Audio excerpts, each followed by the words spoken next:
জাতীয় ঐকমত্য কমিশন জনগণ ও রাজনৈতিক দলগুলোর সঙ্গে প্রতারণা করেছে বলে অভিযোগ করেছে বিএনপি।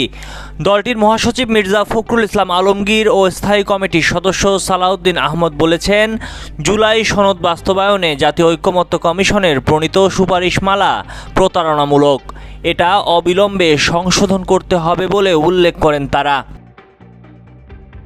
ফখরুল ইসলাম আলমগীর অন্তর্বর্তীকালীন সরকারের প্রধান উপদেষ্টার উদ্দেশ্যে বলেন, জনগণের কাছে প্রধান উপদেষ্টা প্রতিশ্রুতিবদ্ধ, সত্যিকার অর্থেই যেটুকু সংস্কার দরকার সেই সংস্কার করে একটা নির্বাচন দেবেন তিনি। সেই নির্বাচনের মধ্য দিয়ে যে পার্লামেন্ট আসবে তারাই এই দেশের সংকটগুলো সমাধান করবে।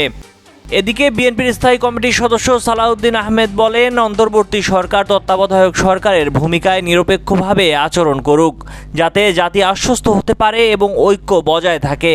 কিন্তু ঐকমত্য কমিশন ও সরকারের বিভিন্ন পদক্ষেপ হতাশ করেছে উল্লেখ করে তিনি বলেন, ঐকমত্য কমিশনের সঙ্গে আলোচনা করে মনে হয়েছে সরকার ও দুই তিনটি দল এক পক্ষ।